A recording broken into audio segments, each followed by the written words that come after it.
Welcome to the Multifamily Investor Nation podcast. I'm your host, Whitney Elkins Hutton, the Director of Investor Education here at PassiveInvesting.com. And today we have with us Chris Stout. Chris, welcome to the podcast. Yes, thank you for having me. Very excited to be here. Excellent. Well, before we dive into your transaction, Glendale Townhomes, 117 units in Fayetteville, North Carolina, tell us a little bit about yourself, how you got into multifamily investing, and where you're at now in the multifamily investing space. Yeah, absolutely. So I started as I started when I was about 22 or 23, getting into multifamily. So multifamily to us, so I live in New York. Multifamily to us was purchasing a two-family house. You purchase a two-family house, you put it out for rent, and that was your multifamily purchase. So I started acquiring two-family houses by myself solely, and I did it by making money from doing renovations on people's houses. So I was always very good with my hands, very construction-oriented, mechanically inclined. So I put an ad in the Marketeer, did some work for people. 100,000 was a number. Put together $100,000 in my early 20s. Purchased a two-family house. At the time, the return didn't seem like it was worth it. But I just knew that acquiring real estate was the right thing, just by looking at people who I wanted to be like, and that's what they did. So if I would have looked at the return and made a decision, I probably would have said no. But just knowing that people have done it and been successful at it, I just said, you know what? I'm going to close my eyes. I'm going to put my name on a whole bunch of deeds, and I'm just going to rock and roll. So I continued to build a business, actually doing renovations, and then I continued to do it, grew that company, continued to acquire two-family houses. And then that business, the renovation business, eventually turned into a custom home building business. And from there, my final road, what I thought to be, is I was going to be a spec home builder and use the profits to continue to purchase multifamily by myself. So I leveraged the custom home building business with great relationships, because if you ever have work done in your house, you know you're either going to build a great relationship or completely kill one. So I built great relationships, building custom houses for people, and leverage those relationships to help me build the spec home building business. So the spec home building business is a very capital intensive business, more capital intensive than multifamily. Leverage the relationships from the custom home building business, use those relationships to fund a spec home building business, and we were off to the races. Goes by a little bit of time, couple cycles, build, sell, kept, provided good returns to our investors. And one of our real high net worth guys said to me, hey, why don't you let me in your apartments? Because he saw a problem that when you fund a deal to build, there's literally no tax benefits and the money comes back quick. So the money cycle was really 12 to 18 months. And they get taxed on it fully. There's no depreciation or anything, right? All the benefits that come with multifamily. So he said to me, why don't you let me in your apartments? And I'm like, no, that's for me and my family, and we're just going to keep doing this. And I went home and I was like, oh, I think I made a mistake. So I basically went back to him, and that's when I actually learned about the syndication business. And I actually had a deal ready in New York that I was going to do the whole thing by myself. And I says, you know what? Let's just do this one together. No PPM, any of that. It was just a straight 50-50 split partnership. I put up half the money. He put up half the money. And we just agreed on an asset management fee, and I was going to manage it. And that's how it all got started right there. Awesome. Well, yeah. The relationship, I love that, right? Because oftentimes we stumble across that relationship that really, being willing to take action on it, is very unique. So yeah, kudos to you. So let's dive into your a recent transaction of yours, and this is Glendale Townhomes, 117 units in Fayetteville, North Carolina. When did you close on this deal? So we closed on it November 30th, right after Thanksgiving 2022. So it was about 3 months ago, 2.5 months ago from now. And it's all leverage. The amount of times you hear the word leverage in real estate is tremendous, whether it's relationship, whether it's money, it's all leverage. So we leveraged a purchase that we made right before that. We purchased a 60 unit in Fayetteville, North Carolina. We transacted wonderfully. And we're typically very easy people to deal with. I always pride myself on someone easy to deal with. I don't get hung up on silly, stupid problems that a lot of people get hung up on. And we're just very forward moving. So the sellers had a lot of deals behind them. They were just exiting the business. They inherited it. The grandfather who put it all together passed away, left it to the family. They had about $70 million worth of real estate, over 600 units. All in Fayetteville, North Carolina? Yeah, all in one circle. Okay. So all of their units, which is a very nice thing. I mean, all of their units, over 600 units, were basically in like a 6 or 7 mile radius. So they acquired them. They acquired a bunch and built a bunch. So they were either the developers or they owned them for a very long period of time. We're talking 20 or 30 years of ownership. So the family actually, they maintained the assets wonderfully.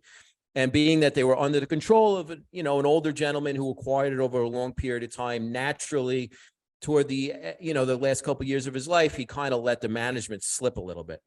So we purchased well-maintained, under-managed properties, which is obviously always the goal. We want to get as close to that as possible. So sure enough, sometimes we purchase assets that were under-managed and under-maintained. We want to get as close as we can to very well maintained, but undermanaged. So as undermanaged as possible and as well maintained as possible. So we basically got caught up in this circle of close a 60 unit deal, provided we were super easy to deal with, rock and rolled, close the thing in no time. While we were transacting on that deal, they said, hey, we have another one. Would you be interested in looking at it? And I'm like, yeah, sure. Let's do it. Looked at the numbers, put an offer together, quick negotiation back and forth. Okay, good. Sign the PSA and let's go. Well, let's pause right there because I think you brought up something that is very unique. And that is, always asking the question, what else does the seller, or what else do you have that you could possibly sell to me, right? Like that's just such an easy layup question to ask, especially if you're trying to grow your portfolio relatively quickly in the same market share area. Okay, so I want to dive into how did you structure, this came obviously off market. You already know the seller, you already have a relationship with them, you're already closing on one deal. You've got this one, in your pocket. You're signing the PSA. How did you structure the offer? What was your due diligence timeline? What, closing timeline, all of that. Did you have any extensions in place? Stuff like that. Yeah. So we put together the deal and we did a 30-day, 20-day due diligence. So we said 30, they said 15, we locked in at 20. And we did a 60-day close. So 20-day due diligence, 60 days from there to close. We beat both of them. So just through negotiations and, I always try to get a great feel for who am I dealing with on the other side of the table. So a lot of times when you do a real estate transaction, I mean, we'll go all the way to the closing. We'll buy the thing and never know who we bought it from. Basically, we kind of know the names from the paperwork and all that, but we actually never know the person. So we try to learn the person as much as we can on the other side. What's their drive to sell? Do they have to get out immediately? We're always trying to find, because obviously when you present an offer to someone, it's not just the money. It's not just the number you're going to pay. It's going to be how quickly can you get this done? What does your track record look like? Can you really close this deal? How long are you going to take to do your due diligence and closing? Are you putting up money hard? You were trying to find what's hard? Not on that deal. No. On the deal after that we're closing at the end of this month, so at the end of February of 2023, we did. And that was just to lock that one up. So again, we're constantly asking the broker, what's important to these people? They just need a solid exit. They just really need this to happen. Then we know to lean on hard money a little bit more. Or, they could sell, they could not sell. We know those people are more money driven. So they need to get the most amount for their property. If it closes or doesn't close, it's not the worst thing in the world to them. So with these individuals, we just knew that they just wanted they wanted to deal with someone that they knew was going to close the deal, which we already performed. So we leveraged that relationship and that performance. And we knew that we could stretch the timeline out a little bit And really, we're capital raisers, right? So we're capital raisers and operators. So we're finding deals, raising capital, and operating deals. So there's always a small part of me that says, what happens if we can't raise the capital for this thing? There's always a small little like, hopefully we could get this done. But, inevitably we just rock and roll and push forward, and we always get it done. So if we have the opportunity to push the closing out a little bit, we do. And then extensions, we usually do 15,000 for 15 days. That just seems to be our go-to. So 15,000 non-refundable for 15 days. And we usually write that down, and we'll do 2 extensions. So we always throw the heavy hook in. So if we see we're getting close to a deal, we'll throw the heavy hook in and know that it could just come back a little different. So, hey, they don't want to give you extensions, but the deal is good.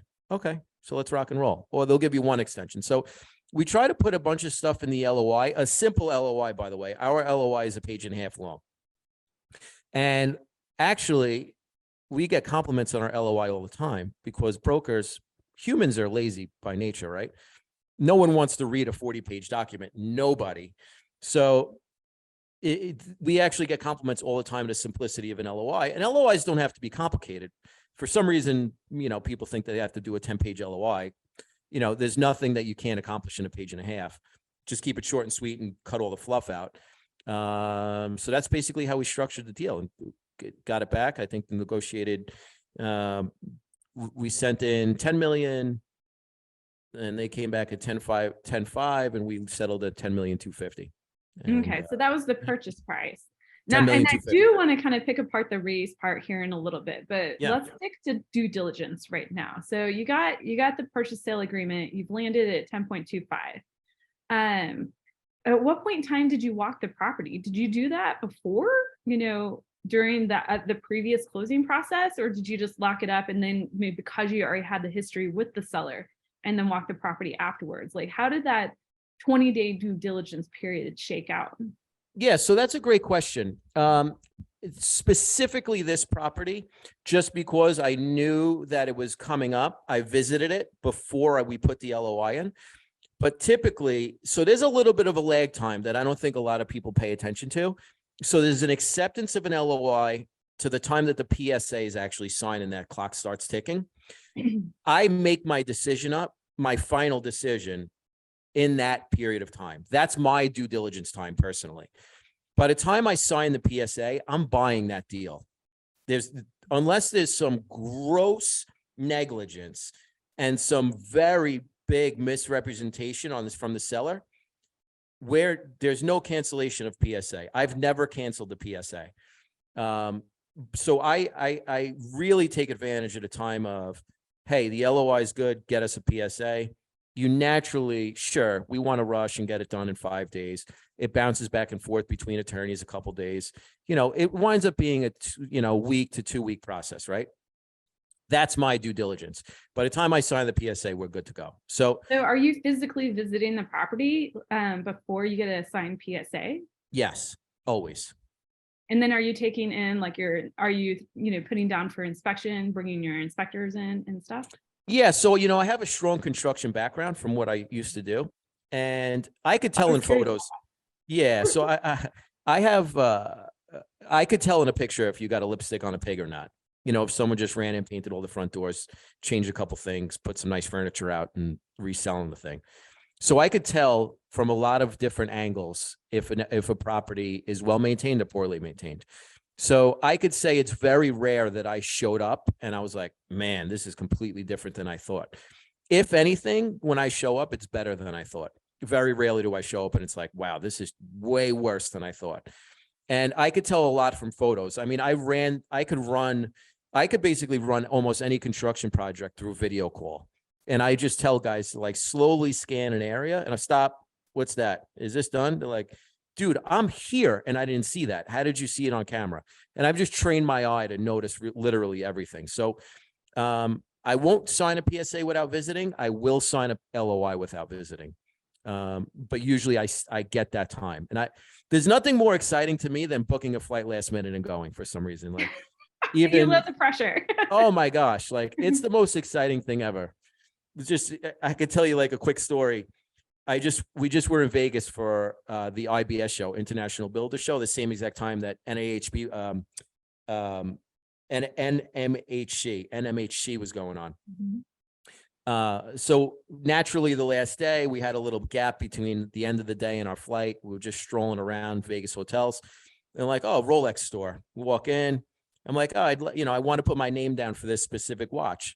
They're like, no problem. They're like, but you're from New York. You want us to put it in a New York store? And so the rule with Rolex is if they call you and they have a watch for you, they give you 20 hours to get there. You have to, 20 hours. You have 20 hours to show up. So I'm like, no, that's the most exciting. I don't want the ease of having to show up to Manhattan and drive an hour to go get a watch. I need the pressure of you have 20 hours to get to Las Vegas. So I like it's just one of the things that excites me, but yeah. Well, back to due diligence on Glendale Townhomes. Okay, so it sounds like you've walked the property in between the LOI and the purchase sale agreement being signed. Were there any surprises for you here? There was not. No, we just, you know what? I could tell we just got right place, right time, right real estate. The family maintained this stuff so well. There was one thing that here is one thing that we were surprised to see. We get there and I'm going through the rent roll in the leasing office and I'm like, what's this $300 rent? They're like, oh, that guy. So when the property was developed in the 70s, and I've never heard of this before, signed a lifelong lease, lifetime lease. So the lease was good for as long as he was alive or decided to move. So there was one guy who was stuck at the original rent. It was like $325. So I'm like, what? So we can't get this guy out. We can't raise his rent. They're like, no, we've tried. I'm like, okay. So I took note of the name on the lease. And so I'm like, let's go ring this guy's bell. So I'm talking to this guy and I'm like, what was it like living here in the 70s? And his response was, and we actually had a camera guy with us. And like, hey, you mind if we just record the meeting? Like, we just do some YouTube stuff and all that. So he's like, no, sure, go ahead. It's funny. He had a rifle sitting next to his, he had a rifle sitting next to his couch. I'm like, is that thing loaded? He's like, yeah, you never know. I'm like, all right. So I'm like, how was it living here in the 70s? He's like, oh, no, that was my buddy. I took the lease over and I'm just living here. I have another place a couple miles away. I'm like, oh, that is so cool that your buddy did that for you. This is a great thing that you get to just hang out here and stop by whenever you want. You still have a place close by. He's like, yeah, it's great. I have the Airbnb income from the other one. And I rent the other one Airbnb and I stay here when there's an Airbnb tenant. I'm like, that's awesome that you get to make that kind of money from living here for so inexpensively. He's like, yeah, my buddy, he just did the right thing. And I'm like, all right, nice meeting you, sir. And we walked out and he's not even the person on the lease. Holy shit. Yeah. I can't believe we didn't know that. So the leasing office was like, I can't believe we didn't know that wasn't him. Because you're not constantly checking someone's ID. Mm-hmm. The lease comes, the signature comes back and they're good. They never thought to actually go ID the guy because this guy's been there for like 20 years. So they would have, the lease comes back signed and they're good. They never thought to actually make the guy take his identification out. So, so that was an interesting thing on that deal specifically. And it's just my training from New York City real estate. We have rent control here, and that's a huge thing in rent control, like making sure that the person who lives in the apartment is the person on the lease. Because if it's not, your lease is null and void and the rent skyrockets.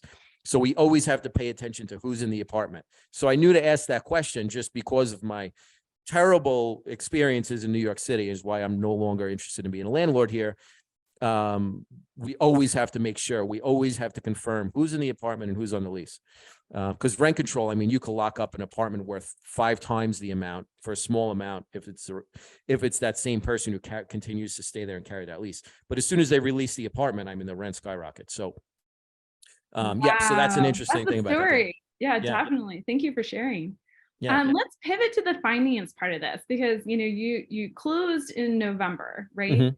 And so this is, I mean, interest rates, the story of 2022, interest rates are, Mhm. climbing up very aggressively. Yeah. But you're not in this whole craze of last summer. How did that impact you? What was your lending that you used on this? The interest rates? Did you have any lockout periods, prepayment, Yeah. penalties, anything like that? Yeah. And by the way, I think the Q3 and a half to Q4 of 2022 had to be one of the most exciting times to get into real estate. And I think coming up, we're going to see another quick window. I think these windows are going to be very small. The last window was very small. It was only a couple months long, where other operators were like, pencils down, everyone stop. We have to see what's happening here. We were able to slip into $30 million of real estate into that period of time. So these assets that we were looking at, the first one was poorly marketed. And no one, we signed PSAs in a time where no one else was looking. So the first asset, the 60 unit asset, we locked up with Aetna. That's a large life insurance company, which has been wonderful. And then the second asset, the one we're talking about, Glendale Townhouses, and I'm talking about in the same market, the three in a row that we're purchasing from the same family. Glendale Townhomes, the deal in question, the dealer we're talking about, we locked up with Bancorp. So Bancorp provided us with wonderful debt. So we locked it up at a higher interest rate because we got bridge debt on it. A big thing to mention was there's a huge rent gap in these units. Well maintained, upwards of $300 to $400 a unit under rented across 117 units, with nothing else available in the market. So our renewals have been going great. But we're talking about debt. So Bancorp, 7.25% interest rate, fixed for 5 years, prepayable after 2. So whenever we look at debt, we want to see, and people ask, oh, what's your interest rate? We're less concerned about interest rate for the first loan. And the reason is we know that we have a plan to get out of it. So as long as the loan is sustainable with the income of the property, we're okay paying a little bit more as long as we could get out of it quicker. We're not interested in getting into any deals with yield maintenance. We're not interested in getting into any deals with an egregious pay down structure. So this deal specifically, we got after 2 years, the loan was fully prepayable. The way the deal's been going so far, we will absolutely be able to do that. Right now, we see that rates for the same asset are falling at about 5.5% for a Fannie loan. But so Bancorp, and we also got, which one of the downsides of this loan is we have a $500,000 line of credit for construction. The downside is we're paying the full boat on the whole loan to start. Including the construction line? Correct. Yes. Ooh, ouch. Yeah. Yeah. So we traded the pain for that for the locked term. Okay. So if we were locked for 5 years on bridge debt, which is fairly uncommon, we're like, all right, we'll pay the money for the safety. So whenever we're investing other people's money, we'll pay more for safety than we would. I wouldn't even say I would treat my own money differently, but meaning I would get like maybe a touch more risky with my own money, because for some reason, if we make a mistake, I don't have to tell anybody. But when we're using investor capital, which for the most part, we're always using investor capital now, we'll pay for the safety. If we could pay for safety and still have great returns, why would we not? It's not worth the extra couple percent of a return to, put people possibly at risk of some. And remember, when we locked that debt, specifically when we locked that debt, we were still in that very uncertain time of September, where we're like, no, lock it. If we have to pay a couple bucks on the interest, because it's interest only too, so we're not getting hit with the principal. It was the right decision at the time, which the deal still provides wonderful returns, and we're going to be able to outperform those returns. So, we're totally okay with the debt, and yeah, we're happy to have gotten into it. And then, so for the debt, what was the loan to value on the debt? 75%. 75%. So that's about 7.5, 7.75 Yep. loan. Okay. Yep. Just Mhm. over 7.5. And then the loan just creeped just over 8 million with the construction financing. Okay. And then how much did you raise from investors? That was 3.2. You start to get deal merged. That was 3.3 million. Okay. And then how did you structure that with your investors? Yeah. So we do a 70-30 split, and we do another hurdle. So we do a 6% pref. So it's 0, 100. So 0% to the GPs, 100% to the LPs, up to 6%. From 6 to 12%, it's 70-30. Above 12, it's 50-50. So we do 50 over a 12. So that means when the returns surpass an annual IRR of 12%, the split becomes 50-50. And the way that works out is, typically is after the, I'm sorry, let me continue that. And then after the refinance, we go to a straight 50-50 split and the pref goes away. And an important thing to note is after the refinance of this property, the investors are recapturing 100% of their capital. And we're doing a refinance months 25 to 28. And you're leaving the investors in the deal. Yes, the investors always maintain the equity in our deals. We're not looking to get investors out. We're not looking to be greedy and take the deal back for ourselves. We're interested in the investors being extremely happy and bragging to absolutely everyone they know that they own real estate for free. We want everyone to say that, oh my gosh, I invested with these guys. They got me all their money back. We always want to get to as close as we can to everyone's money back at the refinance. And now the investors are in technically for nothing. They still have equity locked up in the deal technically because they still own their equity percentage and that's worth something, but their original capital is returned, and then that allows them to future invest into another deal, which inevitably, as long as we perform as we say, that money's coming right back to us. Mm-hmm. And did you charge any fees on this particular deal? Yeah, so we do an acquisition fee, asset management fee. We do a refinance fee and an exit fee. So the acquisition fee here was 3%. The refinance fee is 1%. The exit fee is 1%, and the asset management fee is 3%. So a lot of times people say, okay, so industry standard is 1.5% to 2% acquisition fee. This deal specifically, it didn't matter to it. It did nothing to the returns. Actually, if we almost completely eliminated the acquisition fee, or we put the acquisition fee in, and that's because the acquisition fee was basically coming off. The deal blows past the 15% returns throughout the lifespan of the investment. We do pass that 15% hurdle. So that's where that acquisition fee kind of dwindled anyway. So if we got rid of the acquisition fee, it just came back to us in a promote later. So the promote is the GP's benefit to being in the deal. It's our side of the returns.